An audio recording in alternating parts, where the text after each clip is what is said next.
are changing. We're flying high, creating a complaint-free world. No more, no more complaining people. Their lives are changing. We're flying high, creating a complaint-free world. No more, no more.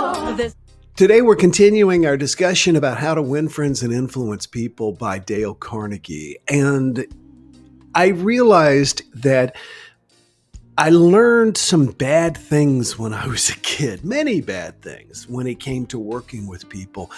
And one of them that I saw modeled was when you didn't get good service, act irritated, because that let the person know that you didn't get good service, and it also lets them know you expect good service, and it also lets them know that you want it now.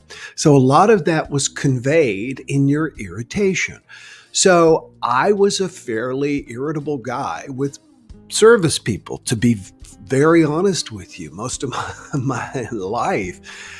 And I read a book a while back. It's been many years ago, and it's about complaining, and it's called A Complaint is a Gift, and I highly recommend it if you'd like to read it.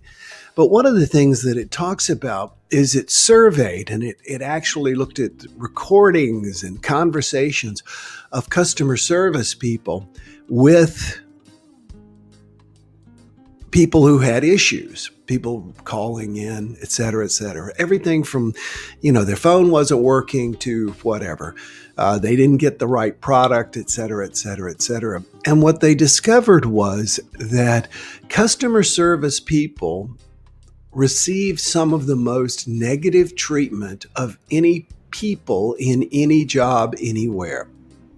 Why? Because they're talking to you one-on-one.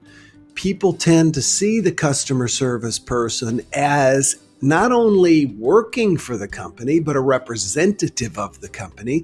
And in many cases, people feel like if they can convey their irritation over what they perceive to be poor service, then it's actually going to improve the company.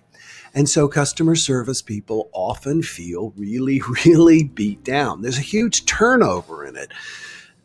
People either become jaded, and that's when you get people who sound just stoic and they really don't care. They've committed to this job, but the warmth is gone because they've had it carved away by other people. Or you get people who come in, try it for a while, and they just turn over. And that's one of the reasons that I like to speak to customer service organizations, to help them understand and contextualize the content of what is coming their way. What I've discovered, and I'm sure you know this, is that if you can take a second and ask a customer service person, how was your day? What's going well? What's the good word? Thank you for taking my call. And to disassociate that person from the company, simply to ask that your issue be resolved, not to talk about the fact that there is an issue, then you often get better service from the customer service person. So this is what we mean by start friendly. Start friendly. Now that I have worked to develop this skill, it's kind of shocking and sad when I see other people do it incorrectly. I saw somebody at a restaurant the other night who got something wrong, and it was like, excuse me, come here, and the server came over, and this is wrong. And that very same night, I decided to try something that I had learned from How to Win Friends and Influence People, because in many cases, you're going to get a little something wrong. I tend to get a drink, which is like a shot of vodka on the rocks with a lemon, but everybody brings me a lime.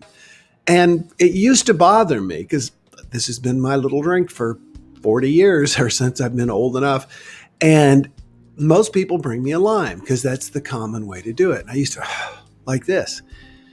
Well, nowadays, I either make sure that it's very clear or I say, I'm sorry, I think I asked for a lemon. In other words, I put some uncertainty. I start out friendly. First of all, I wait. I don't have to, excuse me, I don't have to demand that they come over and take care of me. In that moment, I can get their attention and I can start friendly. And the same is true with everyone else. I said that I got to actually practice that night because I sat down at the bar, and this time I ordered myself a beer with my pizza. And they brought the beer, and I also said, could I get a large glass of ice water? Because it's hot down here in the Keys, and I'm always wanting to stay hydrated, especially if I'm going to have alcohol. So she totally forgot my ice water. And she walked around me a dozen times. And I kept thinking, she's going to get it. And finally, she came right by me and I said, excuse me, I'm sorry. I think I ordered ice water. In other words, I put some doubt there. And she goes, oh my gosh, you're right. We can have much better experiences when we don't have to be right and when we don't have to try and act like a person who has been victimized by another person's behavior. People really are doing the best they can. So when we're dealing with someone, one of the best things we can do is just start friendly. How do you start friendly? Now, I was going to ask you all to share with me. The thing is, we all know what these are. What does friendly mean? I'm doing it right now. I am smiling. I'm consciously smiling. So number one, smiling. Number two, looking the person in the eye. And maybe beginning with something that is not going to be challenging and putting some doubt in your own self. There have been times when I have ordered something at a restaurant, like my favorite Thai restaurant. I usually get spring rolls as an appetizer. And one time I ordered tofu, something like that, fried tofu. And when they brought it, my ego went, oh, wait a minute, what did they brought me the wrong thing? And then I went, oh no, wait a minute. I ordered something different. Whether or not we're wrong, it goes a long way if we act as if we are, because what we tend to do is to act just how right we are in the situation, and that only makes things worse. So you want to start friendly. And the second thing is, you want to end with a challenge. This is something that Dale Carnegie talks about in How to Win Friends and Influence People. And by end with a challenge, it means not to challenge the person like, I'm going to get you, but to comment on how great things usually are from them. Here's what I mean. And it doesn't have to be a challenge. The challenge may not be the correct way of putting it, but Ken Blanchard in the 1 Minute Manager said that you need to use what's called the compliment sandwich when you're talking to an employee.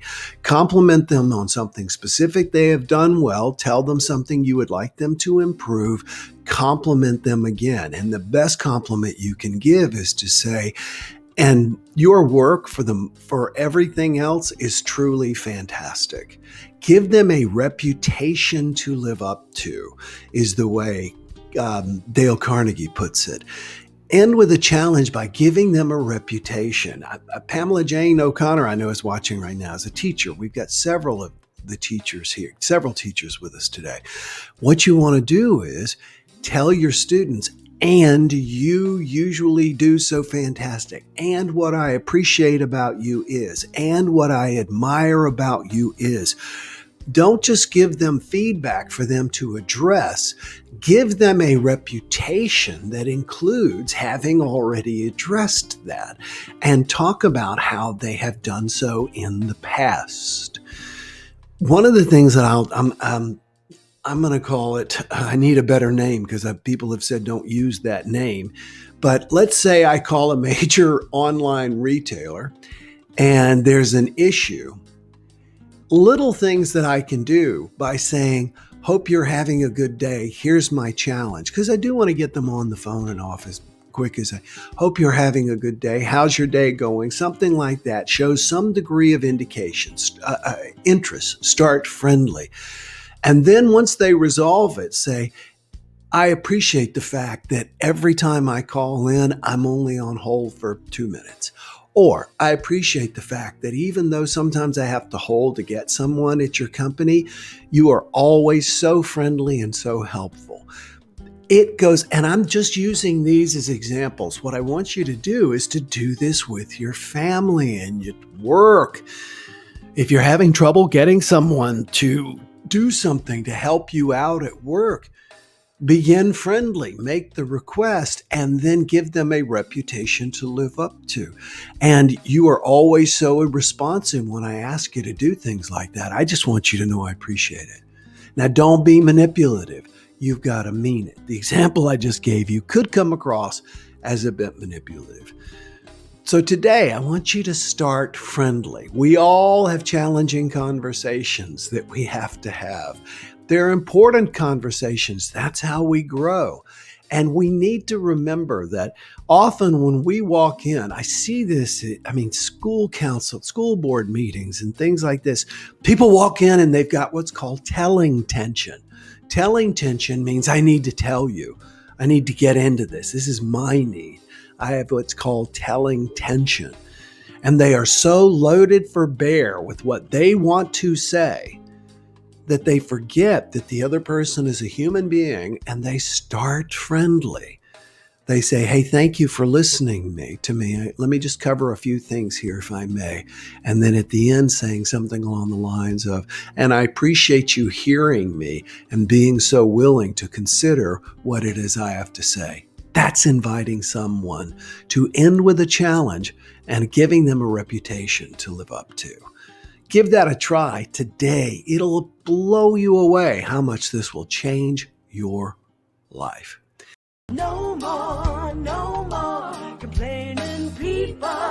Their lives are changing. We're flying high, creating a complaint-free world. No more complaining people. Their lives are changing. We're flying high, creating a complaint-free